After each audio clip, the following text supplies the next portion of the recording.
ഓം ശാന്തി 6/7/2026 പ്രഭാതമുരളി മധുബാൻ. മധുരമായ കുട്ടികളെ, ജീവിച്ചിരിക്കെ ഈ ശരീരത്തിൽ നിന്നും വേറിടൂ. അശരീരിയായി ബാബയെ ഓർമ്മിക്കൂ. ഇതിനെയാണ് ഡെഡ് സൈലൻസ്, അതായത് സമ്പൂർണ്ണ നിശബ്ദതയെന്ന് പറയുന്നത്. ചോദ്യം: ഇപ്പോൾ നിങ്ങൾ കുട്ടികൾ നിങ്ങളുടെ അടിത്തറ ഉറപ്പുള്ളതാക്കിക്കൊണ്ടിരിക്കുകയാണ്. ഈ ഉറപ്പ് എന്തിൻ്റെ ആധാരത്തിലാണ് വരുന്നത്? ഉത്തരം: പവിത്രതയുടെ ആധാരത്തിലൂടെ. ആത്മാവ് എത്രത്തോളം പവിത്രം, അർത്ഥം സത്യമായ സ്വർണമായി മാറിക്കൊണ്ടിരിക്കുന്നുവോ അത്രയും ഉറപ്പ് വന്നുകൊണ്ടേയിരിക്കും. ബാബ ഇപ്പോൾ സ്വരാജ്യത്തിൻ്റെ അടിത്തറ ഇത്രയും ഉറപ്പുള്ളതാക്കി മാറ്റുകയാണ്. പിന്നെ പകുതി കൽപ്പത്തേക്ക് അതിനെ ഇളക്കാൻ ആർക്കും സാധിക്കില്ല. നിങ്ങളുടെ രാജ്യത്തെ ആർക്കും തട്ടിയെടുക്കാൻ സാധിക്കില്ല. ഗീതം: ഓം നമ ശിവായ. ഓം ശാന്തി. ബാബ പറയുന്നു, എന്നെ ഓർമ്മിക്കൂ അഥവാ അശരീരിയായി മാറൂ. അർത്ഥം സമ്പൂർണ്ണ നിശബ്ദത. മനുഷ്യർ മരിക്കുമ്പോൾ സമ്പൂർണ്ണ നിശബ്ദമായിരിക്കും. ഇവരുടെ ശരീരം നിശ്ചലമായി എന്ന് പറയുന്നു. ശരീരവും ആത്മാവും വേറെയായി കഴിഞ്ഞു, അർത്ഥം മരിച്ചു. ഇവിടെയും നിങ്ങൾ കുട്ടികളിരിക്കുമ്പോൾ ഡെഡ് സൈലൻസ് എന്നാണ് പറയുന്നത്. ജീവിച്ചിരിക്കെ അശരീരിയായി മാറൂ. സ്വയത്തെ ആത്മാവാണെന്ന് മനസ്സിലാക്കി ബാബയെ ഓർമ്മിക്കൂ. ഇത് സത്യമായ ശാന്തിയാണെന്ന് നിങ്ങൾക്കറിയാം. മനുഷ്യർക്ക് ശാന്തിയെക്കുറിച്ച് അറിയില്ല. അവർ ഡെഡ് സൈലൻസിൻ്റെ അർത്ഥം മനസ്സിലാക്കുന്നില്ല. എന്തുകൊണ്ടാണ് ഡെഡ് സൈലൻസ് എന്ന് പറയുന്നത്? ഇന്നയാൾ മരിച്ചു, ശാന്തമായി മാറി എന്ന് ഓർമ്മിപ്പിക്കുന്നു. നിങ്ങളും മരിച്ച് ശാന്തമാകൂ. വലിയ വലിയ ആളുകൾ ഗാന്ധിജിയുടെ സമാധിയിലേക്ക് പോകാറുണ്ട്. സമാധി സ്ഥലത്ത് ചെന്ന് പറയും, ഡെഡ് സൈലൻസ് അഥവാ ശാന്തിയിൽ ഇരിക്കൂ എന്ന്. നമ്മൾ ആത്മാവ് ശാന്തസ്വരൂപമാണ് എന്ന് നിങ്ങൾക്കറിയാം. ലോകത്തുള്ളവർക്ക് അറിയില്ല. നമ്മൾ നമ്മുടെ സ്വധർമ്മമാകുന്ന ശാന്തസ്വരൂപത്തിൽ സ്ഥിതി ചെയ്യുന്നു. നമ്മുടെ ആത്മാവ് ശാന്തസ്വരൂപമാണ്. മനുഷ്യർക്ക് ആത്മാവ് ശാന്തസ്വരൂപമാണെന്ന് അറിയില്ല. അതുകൊണ്ടാണ് ശാന്തി യാചിക്കുന്നത്. ആത്മാവാണ് പറയുന്നത് ശാന്തി വേണം. ആത്മാവ് തൻ്റെ സ്വധർമ്മം മറന്നിരിക്കുകയാണ്. മനുഷ്യർ മരിച്ചതിന് സമാനം ബുദ്ധിമുട്ടി പ്രാണായാമമൊക്കെ ചെയ്യുന്നു. അതിനെ കൃത്രിമമായ ശാന്തി എന്നാണ് പറയുന്നത്. നമ്മുടെ സ്വധർമ്മം ശാന്തിയാണെന്ന് നമ്മൾ കുട്ടികൾക്കറിയാം. നമ്മൾ ആത്മാവ് സ്വരാജ്യം എടുക്കുകയാണ്. ആത്മാവ് തന്നെയാണ് എല്ലാമായി മാറുന്നത്. ആത്മാവാണ് വക്കീലായി മാറുന്നത്. നമുക്ക് രാജ്യം വേണമെന്ന് ആത്മാവാണ് പറയുന്നത്. ബാബയിൽ നിന്നും കൽപ്പം മുൻപും രാജ്യം എടുത്തിരുന്നു. ഇപ്പോൾ വീണ്ടും എടുക്കാൻ വന്നിരിക്കുകയാണ്. ദേഹാഭിമാനം കാരണമാണ് മനുഷ്യർ ദുഃഖിയായി മാറിയിരിക്കുന്നത്. നമ്മൾ ആത്മാവ് പരംപിത പരമാത്മാവിൽ നിന്നും സ്വരാജ്യം എടുക്കാൻ വന്നിരിക്കുകയാണ് എന്ന് നിങ്ങളിപ്പോൾ മനസ്സിലാക്കുന്നുണ്ട്. നമ്മൾ ആത്മാക്കൾക്ക് രാജ്യപദവി വേണം.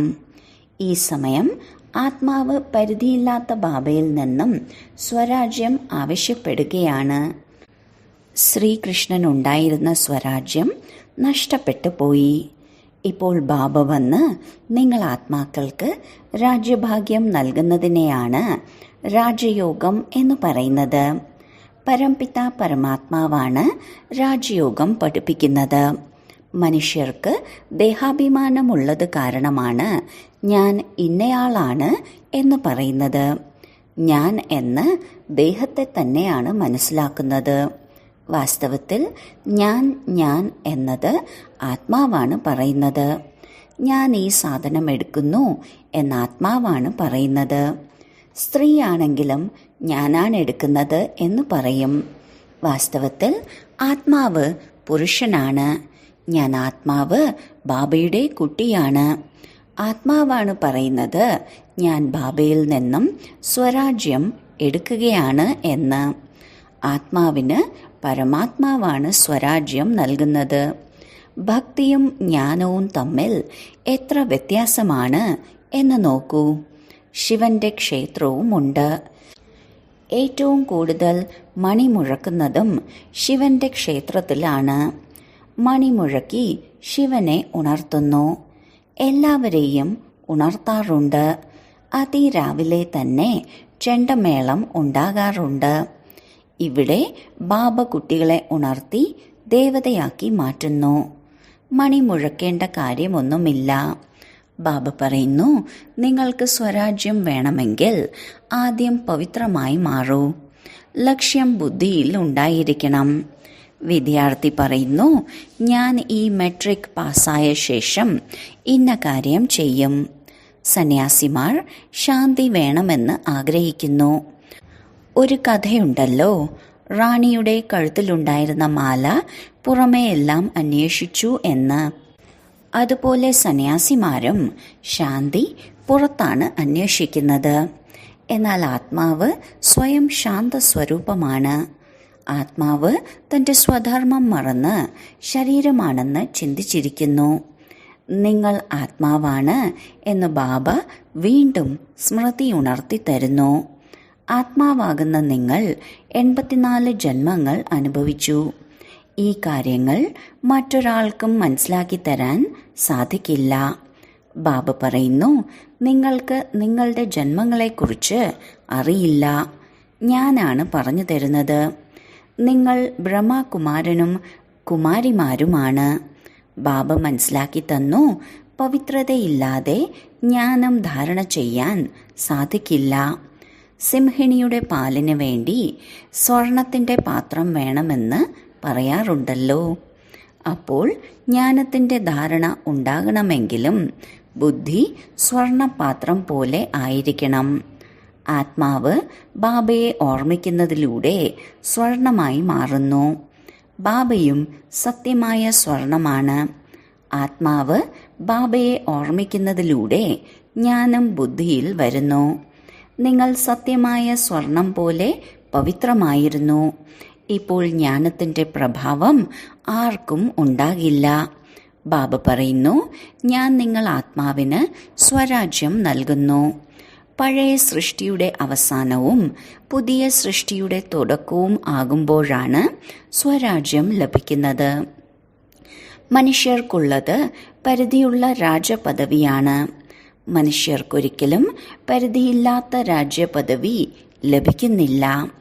വിശ്വത്തിന്റെ അധികാരിയാകാനും സാധിക്കില്ല. നിങ്ങളാണ് ബാബയിലൂടെ വിശ്വത്തിന്റെ അധികാരിയായി മാറുന്നത്.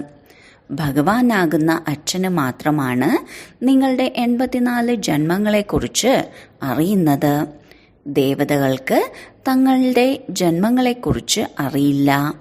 അറിഞ്ഞിരുന്നെങ്കിൽ ദുഃഖമുണ്ടാകും. ഏണിപ്പടി ഇറങ്ങിക്കൊണ്ടേയിരിക്കുമോ? രാജ്യപദവിയുടെ സുഖം തന്നെ അപ്രത്യക്ഷമാകും. ഈ കാര്യം നിങ്ങൾക്ക് ഇവിടെ, അതായത് സംഗമയുഗത്തിൽ അറിയാം. നമ്മൾ ആത്മാവാണെന്നറിയാം. ഇതിൽ സംശയത്തിന്റെ കാര്യമൊന്നുമില്ല. പലരിൽ നിന്നും കേട്ട് സംശയം കൂടിക്കൊണ്ടിരിക്കുന്നു. ഇപ്പോൾ ദൈവിക ധർമ്മത്തിന്റെ വൃക്ഷമാണ് സ്ഥാപിക്കപ്പെടുന്നത്. ഇവർ നമ്മുടെ ബ്രാഹ്മണ കുലത്തിലുള്ളവരാണ് എന്നത് നിങ്ങൾക്ക് മനസ്സിലാക്കാൻ സാധിക്കും. ബ്രഹ്മബാബ പൂർണ്ണമായും ഭക്തി ചെയ്തിട്ടുണ്ട്. അതിനാൽ വീണ്ടും ബാബയിൽ നിന്ന് സമ്പത്തെടുക്കാൻ വന്നിരിക്കുകയാണ്. ഭക്തി പൂർത്തിയാകുമ്പോഴാണ് ജ്ഞാനം ലഭിക്കുന്നത്. ഇത് ആർക്കും അറിയില്ല. കെട്ടിടവും പുതിയതും പഴയതുമാകുന്നു. താൽക്കാലിക കെട്ടിടത്തിന്റെ ആയുസ് തീർച്ചയായും കുറവായിരിക്കും. ഇന്നത്തെ കാലത്ത് ഉറപ്പുള്ള കെട്ടിടമാണ് ഉണ്ടാക്കുന്നത്. ഭൂമികുലുക്കമുണ്ടായാൽ പോലും കെട്ടിടം വീഴാതെയും നഷ്ടമുണ്ടാകാതെയും ഇരിക്കാൻ വളരെ ഉറപ്പുള്ളതായാണ് ഉണ്ടാക്കുന്നത്. അടിത്തറ കൂടുതൽ ഉറപ്പുള്ളതാക്കി മാറ്റുന്നു. ഇപ്പോൾ സ്വരാജ്യത്തിന് വേണ്ടിയുള്ള അടിത്തറയാണ് ഉണ്ടാക്കുന്നത്. ആത്മാവിന് 21 ജന്മത്തേക്ക് വേണ്ടിയാണ് രാജ്യഭാഗ്യം ലഭിക്കുന്നത്. ഇവിടുത്തെ രാജ്യപദവി ഒന്നുമല്ല. ഇന്ന് രാജ്യപദവിയുണ്ട്, നാളെ ആരെങ്കിലും കയ്യേറ്റം ചെയ്താൽ ഇല്ലാതാവുകയും ചെയ്യും. ആർക്കും അടിത്തറയില്ല, മനുഷ്യർക്കും അടിത്തറയില്ല. ഇന്നുണ്ട്, നാളെ മരിച്ചു. ഇപ്പോൾ ബാബ നിങ്ങളുടെ അടിത്തറ ഉറപ്പുള്ളതാക്കി മാറ്റുന്നതിലൂടെ 21 ജന്മം രാജ്യഭാഗ്യം പ്രാപ്തമാക്കുന്നു. രാജ്യപദവിയുടെ ഉറപ്പുള്ള അടിത്തറയാണ് നിർമ്മിക്കപ്പെടുന്നത്. നിങ്ങളെ ഭൂമിയിലെ ഒരു കൊടുങ്കാറ്റിനും ഇളക്കാൻ സാധിക്കില്ല. ബാബ നമുക്ക് സ്വരാജ്യം നൽകുന്നു എന്ന് ഗീതയിലും എഴുതിയിട്ടുണ്ട്. ഇതിനെ ആർക്കും എടുക്കാനോ വീഴ്ത്താനോ സാധിക്കില്ല. അല്പം പോലും ദുഃഖമില്ലാത്ത ചക്രവർത്തി പദവിയാണ് നൽകുന്നത്. ആത്മാവിന് എത്ര സന്തോഷമുണ്ടാകണം. നിശ്ചയമുണ്ടല്ലോ. നിശ്ചയമില്ലെങ്കിൽ അവർ സ്വർഗത്തിലേക്ക് പോകാൻ യോഗ്യരല്ല. ബ്രഹ്മകുമാർ ബ്രഹ്മകുമാരിമാർ അത്രയധികം വർദ്ധിച്ചുകൊണ്ടേയിരിക്കുന്നു. ജ്ഞാനത്തിൻ്റെ സാഗരനും പതീത പാവനനുമായ ബാബ നമ്മളെ രാജയോഗം പഠിപ്പിക്കുന്നു. കൃഷ്ണനാണ് പഠിപ്പിച്ചതെന്ന് മനുഷ്യർ പറയുന്നു. ശിവബാബ മനുഷ്യ ശരീരത്തിൽ വന്നാണ് പഠിപ്പിക്കുന്നതെന്ന് എങ്ങനെ മനസ്സിലാക്കാനാണ്? പവിത്രമായ ഭാരതം ഇപ്പോൾ അപവിത്രവും പതീതവുമാണ്. ദേവതകളുടെ മുന്നിൽ പോയി മഹിമ പാടുന്നു. അങ്ങ് സർവഗുണസമ്പന്നനും 16 കലാസമ്പൂർണനുമാണ്. എന്നാൽ ശിവന്റെ മുന്നിൽ പോയി അങ്ങനെ പാടില്ല. ശിവന്റെ മഹിമ വേറെയാണ്.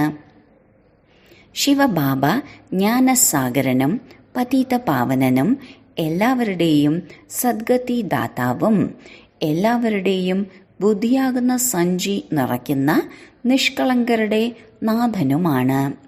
ഇങ്ങനെയുള്ള ബാബയെയാണ് എല്ലാവരും മറന്നിരിക്കുന്നത്.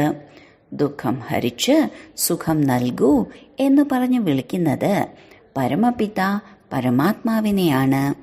ഒരു ബാബയാണ് ദുഃഖം ഹരിച്ച് സുഖം നൽകുന്നത്. ബാബയുടെ മതമാണ് ശ്രേഷ്ഠം. ശ്രേഷ്ഠത്തിലും വെച്ച് ശ്രേഷ്ഠമായ ഭഗവാന്റെ മതത്തിലൂടെ നിങ്ങൾ കുട്ടികളും ശ്രേഷ്ഠരായി മാറുന്നു. ഭ്രഷ്ടാചാരി ലോകമാണെന്ന് ഗവൺമെന്റും പറയുന്നു. ആരാണ് ശ്രേഷ്ഠമാക്കി മാറ്റുന്നതെന്ന് അറിയാൻ തന്നെ സാധിക്കുന്നില്ല. സാധു സന്യാസിമാർ ശ്രേഷ്ഠമാക്കി മാറ്റും എന്ന് ചിന്തിക്കുന്നു. എന്നാൽ അവർക്കതിന് സാധിക്കില്ല. ഇത് ബാബയുടെ മാത്രം കർത്തവ്യമല്ലേ? ആദ്യം ഒരു രാജാവിൻ്റെ മാത്രം നിർദ്ദേശമനുസരിച്ചായിരുന്നു നടന്നിരുന്നത്. സത്യുഗത്തിൽ നിങ്ങൾക്ക് മന്ത്രിയൊന്നുമില്ല. ചക്രവർത്തിക്ക് ശക്തിയുണ്ടായിരിക്കും. മന്ത്രിമാരുടെ മഹിമ പാടാറില്ല. നമ്മൾ വിശ്വത്തിൻ്റെ അധികാരിയായി മാറി രാജ്യം ഭരിച്ചിരുന്നു എന്ന് മനസ്സിലാക്കുന്നു. മുൻപ് ഭരിച്ചിരുന്നത് എങ്ങനെയാണോ അതുപോലെയാണ് ഇനിയും ഭരിക്കേണ്ടത്. സത്യുഗത്തിൽ ലക്ഷ്മി നാരായണന്റെ രാജ്യമുണ്ടായിരുന്നല്ലോ. ഓരോരുത്തർക്കും അവനവൻ്റേതായ രാജധാനി ലഭിക്കും. കൃഷ്ണന് തൻ്റേതായ രാജധാനി ഉണ്ടായിരിക്കും. മറ്റ് രാജാക്കന്മാരും ഉണ്ടായിരിക്കുമല്ലോ. ചുരുങ്ങിയത് 8 കുലമല്ലേ? 8-ലാണോ 108-ലാണോ എന്നത് മുന്നോട്ടു പോകുമ്പോൾ അറിയാൻ സാധിക്കും. അവസാനം നൽകേണ്ട ജ്ഞാനം ഇപ്പോൾ നൽകുകയില്ല. ജീവിച്ചിരിക്കുന്നവർക്ക് ബാബ ജ്ഞാനം നൽകിക്കൊണ്ടേയിരിക്കും. നൽകുക തന്നെ വേണം എന്നത് ഡ്രാമയിൽ അടങ്ങിയിട്ടുണ്ട്. ഇപ്പോൾ പരമാത്മാവിൻ്റെ പാർട്ടാണ്. ജ്ഞാനം നൽകുക എന്ന പാർട്ടാണ് ഇപ്പോഴുള്ളത്. ബാബ പറയുന്നു, മുന്നോട്ട് പോകുമ്പോൾ നിങ്ങൾ ഒരുപാട് മനസ്സിലാക്കും. ദിവസം തോറും മനസ്സിലാക്കി തന്നുകൊണ്ടേയിരിക്കുകയാണ്. നമ്മൾ സത്യുഗത്തിൽ എങ്ങനെയാണ് രാജ്യം ഭരിക്കുന്നതെന്നും സ്വയംവരം ഉണ്ടാകുന്നതെന്നും അറിയാൻ സാധിക്കും. നിങ്ങൾ സാക്ഷാത്കാരത്തിൽ വൈകുണ്ഠത്തിൽ പോയി കാണുന്നു. സത്യുഗത്തിൽ സ്വർണത്തിന്റെ കൊട്ടാരങ്ങളെല്ലാം എങ്ങനെയുള്ളതാണ്? സ്വർണം തന്നെ സ്വർണമാണ്. സ്വയം പവിഴപുരിയായ സ്വർഗത്തിലാണ് എന്നനുഭവപ്പെടുന്നു. സ്വർണ ഇഷ്ടികകൾ കൊണ്ടുള്ള കെട്ടിടമാണ് ഉണ്ടാക്കുന്നത്. ചിലർ കുറച്ച് ഇഷ്ടികകൾ എടുത്തുകൊണ്ടുവരാം എന്ന് ചിന്തിക്കുന്നു. പിന്നീട് താഴേക്കിറങ്ങുമ്പോൾ മനസ്സിലാക്കുന്നു സ്വയം ഇവിടെയാണ് എന്ന്. ധ്യാനത്തിൽ മീരയും കൃഷ്ണനോടൊപ്പം രാസലീല ചെയ്യുന്നതായി കാണുമായിരുന്നു. നിങ്ങൾ സൂക്ഷ്മവതനത്തിലേക്ക് പോകുമ്പോൾ അവിടെ അസ്ഥിയും മാംസവും ഒന്നുമില്ല. ഫരിസ്തകളായി മാറുന്നു. ബ്രഹ്മാവിൻ്റെയും സൂക്ഷ്മ ശരീരം കാണാൻ സാധിക്കും. ബ്രഹ്മാവ് തന്നെയാണ് ഫരിഷ്തയായി മാറുന്നത്. നിങ്ങൾ പൂന്തോട്ടമെല്ലാം കാണുന്നത് ബാബ ചെയ്യിക്കുന്ന സാക്ഷാത്കാരമാണ്. നിങ്ങൾ പറയുന്നു ബാബ ഞങ്ങളെ പഴച്ചാറ് കുടിപ്പിച്ചു. സൂക്ഷ്മവതനത്തിൽ അതൊന്നും കുടിപ്പിക്കാൻ സാധിക്കില്ല. വൈകുണ്ഠത്തിൽ പഴങ്ങളും പൂക്കളും ഒന്നാം തരമായിരിക്കും. സൂക്ഷ്മവതനത്തിൽ പൂന്തോട്ടം ഉണ്ടായിരിക്കില്ല. പൂന്തോട്ടത്തിൽ പോയപ്പോൾ അവിടെ രാജകുമാരൻ ഉണ്ടായിരുന്നു എന്നെല്ലാം നിങ്ങൾ പറയുന്നു.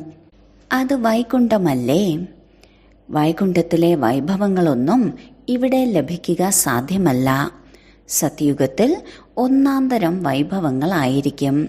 ബാബ പറയുന്നു ഞാൻ നിങ്ങളെ വൈകുണ്ഠത്തിലെ അധികാരിയാക്കി മാറ്റുന്നു. ഈ ലോകത്തിൽ ദുഃഖം മാത്രമേ ഉള്ളൂ. അല്ലയോ ഭഗവാനെ, ദുഃഖത്തിൽ നിന്ന് മുക്തമാക്കൂ എന്ന് പറയാത്ത ഒരു മനുഷ്യനുമില്ല. ദുഃഖത്തിലാണ് ഓർമ്മിക്കുന്നത്. കൃഷ്ണന്റെ പൂജാരി പറയും കൃഷ്ണ എന്ന് പറയൂ. ഹനുമാന്റെ പൂജാരിമാർ ജയ് ഹനുമാൻ എന്ന് പറയും. ഇവിടെ ബാബ പറയുന്നു നിരന്തരം പിതാവായ എന്നെ ഓർമ്മിക്കൂ. അവസാന സമയം ആരുടെയും സ്മൃതി വരാത്ത തരത്തിൽ ഓർമ്മിക്കണം. കാശി കൽവട്ടിൽ പോയി മരിക്കുന്നു. ജന്മജന്മാന്തരങ്ങളിലെ പാപങ്ങളുടെ ശിക്ഷ അനുഭവിക്കുന്നത് പോലെയാണ് തോന്നുന്നത്. ഒരുപാട് പാപങ്ങൾ ചെയ്തിട്ടുണ്ട്. ഈ ലോകം പാപാത്മാക്കളുടെ ലോകമാണ്. ആത്മാവ് പാപിയാണ്. ആത്മാവാണ് ബാബയെ വിളിക്കുന്നത് അല്ലയോ പരമപിത പരമാത്മാവേ, അല്ലയോ പരംധാമത്തിൽ വസിക്കുന്ന ശിവബാബ. ബാബയുടെ യഥാർത്ഥ പേര് ഒന്ന് മാത്രമാണ്. ബാബ ആത്മാക്കളുടെ പിതാവാണ്. രുദ്രൻ എന്ന വാക്കിനോടൊപ്പം സാളിഗ്രാമം എന്ന വാക്ക് ശോഭനീയമല്ല. ശിവനും സാളിഗ്രാമവും തമ്മിൽ യോജിക്കുന്നുണ്ട്. ശിവലിംഗം മണ്ണുകൊണ്ടുണ്ടാക്കുന്നത് പോലെ തന്നെ സാളിഗ്രാമങ്ങളുടെയും ഉണ്ടാക്കുന്നു. ശിവനാണല്ലോ പതിതപാവനൻ. ഇവിടെയാണ് യജ്ഞവും രചിക്കുന്നത്. ഭാരതം വളരെ ഉയർന്നതാണ്. എന്നാൽ ദേവതാധർമ്മം മറന്നുപോയി. നിങ്ങളുടേത് ആദി സനാതന ദേവീദേവതാ ധർമ്മമാണ്. ഈ ധർമ്മം തുടർന്നുകൊണ്ടേയിരിക്കണം. ഹിന്ദു ഒരു ധർമ്മമല്ല. ദേവതാധർമ്മത്തിലുള്ളവരാണ് സതോ രജോ തമോയിലൂടെ കടന്നു പോകുന്നത്. തമോ പ്രധാനത്തിലേക്ക് വരുന്നതിലൂടെ സ്വയത്തെ ഒരിക്കലും ദേവത എന്ന് പറയാൻ സാധിക്കില്ല. ഹിന്ദു എന്നത് വാസ്തവത്തിൽ ധർമ്മമല്ല. നിങ്ങൾക്കും ദേവീ ദേവതയായി മാറാൻ സാധിക്കും. അതിനുവേണ്ടി വന്ന് മനസ്സിലാക്കൂ എന്ന് പറയാറുണ്ട്. അപ്പോൾ പറയും സമയം എവിടെ? ബാബ പറയുന്നു സുഖത്തിൻ്റെയും ശാന്തിയുടെയും സമ്പത്ത് നൽകുന്നതിന് വേണ്ടി ഞാൻ നിങ്ങളെ എൻ്റേതാക്കി മാറ്റുന്നു. ചില കുടുംബങ്ങൾ തമ്മിൽ വളരെ ഐക്യത്തോടെ കഴിയുന്നു. വളരെ സ്നേഹത്തോടു കൂടിയാണ് കഴിയുന്നത്. എല്ലാവരും ഒരുമിച്ചാണ് സമ്പാദിക്കുന്നത്. ഒരു പ്രശ്നവുമില്ല. എന്നാലും ഈ ലോകത്തെ സ്വർഗമെന്ന് പറയാൻ സാധിക്കില്ലല്ലോ. സത്യുഗത്തിൽ ഒരു വീട്ടിലും രോഗമോ ദുഃഖമോ ഉണ്ടാവില്ല. പേര് തന്നെ സ്വർഗമെന്നാണ്. സത്യുഗത്തിൽ എല്ലാവരും സുഖികളായിരിക്കും. ബാബയിൽ നിന്നും നിങ്ങൾ സദാകാലത്തേക്ക് വേണ്ടി സുഖത്തിന്റെ സമ്പത്തെടുക്കാനാണ് വന്നിരിക്കുന്നത്. നിങ്ങൾക്കാണ് ജ്ഞാനമുള്ളത്. പറയുന്നു ബാബ, അങ്ങ് പതീത പാവനനാണ്. ഞങ്ങളെയും പാവനമാക്കി മാറ്റൂ. നിങ്ങൾ കുട്ടികളും ബാബയോടൊപ്പം ഈശ്വരീയ സഹയോഗികളാണ്. ശരി, വളരെ കാലത്തെ വേർപാടിനു ശേഷം തിരികെ കിട്ടിയ മധുരമായ കുട്ടികൾക്ക് മാതാവും പിതാവുമായ ബാബ്ദാദയുടെ സ്നേഹസ്മരണകളും സുപ്രഭാതവും. ആത്മീയ അച്ഛന്റെ ആത്മീയ കുട്ടികൾക്ക് നമസ്കാരം. ധാരണയ്ക്കുള്ള മുഖ്യസാരം: 1. സ്വരാജ്യം പ്രാപ്തമാക്കുന്നതിനു വേണ്ടി ഇപ്പോൾ മുതൽ തന്നെ പവിത്രതയാകുന്ന അടിത്തറ ഉറപ്പാക്കണം. ബാബ പതീത പാവനനായതുപോലെ ബാബയ്ക്ക് സമാനം പവിത്രമായി മാറണം. 2. തന്റെ ശാന്തമായ സ്വധർമ്മത്തിൽ സ്ഥിതി ചെയ്യണം. എത്രത്തോളം സാധിക്കുന്നുവോ ദേഹി അഭിമാനിയായി കഴിയണം. ഡെഡ് സൈലൻസ് അർത്ഥം അശരീരിയായി കഴിയാനുള്ള അഭ്യാസം ചെയ്യണം. വരദാനം: അന്യാത്മാക്കളുടെ സേവനങ്ങൾ ചെയ്യുന്നതിനോടൊപ്പം സ്വസേവനവും ചെയ്തുകൊണ്ടിരിക്കുന്ന സഫലതാമൂർത്തികളായി ഭവിക്കട്ടെ. സേവനത്തിൽ സഫലതാമൂർത്തികളാകണമെങ്കിൽ മറ്റുള്ളവരുടെ സേവനം ചെയ്യുന്നതിനോടൊപ്പം അവനവന് വേണ്ടിയുള്ള സേവനവും ചെയ്യണം. സേവനങ്ങൾക്കായി പോകുമ്പോൾ സേവനങ്ങൾക്കൊപ്പം തന്റെ പഴയ സംസ്കാരങ്ങളുടെ അന്തിമ സംസ്കാരവും ചെയ്യണം. എത്രത്തോളം പഴയ സംസ്കാരങ്ങളെ ഇല്ലാതാക്കുന്നുവോ അത്രയും ആദരവ് ലഭിച്ചുകൊണ്ടിരിക്കും. എല്ലാ ആത്മാക്കളും താങ്കളുടെ മുന്നിൽ മനസ്സുകൊണ്ട് നമസ്കരിക്കും.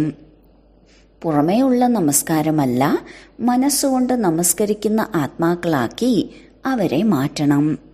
സ്ലോഗൻ: പരിധിയില്ലാത്ത സേവനങ്ങളെ ലക്ഷ്യമാക്കുകയാണെങ്കിൽ പരിധിയുള്ള എല്ലാ ബന്ധനങ്ങളും ഇല്ലാതാകും. അവ്യക്ത സൂചന: ജ്വാല സ്വരൂപസ്ഥിതിയിൽ ഇരുന്നുകൊണ്ട് ശക്തിശാലിയായ ഓർമ്മയുടെ അനുഭവം ചെയ്യുക.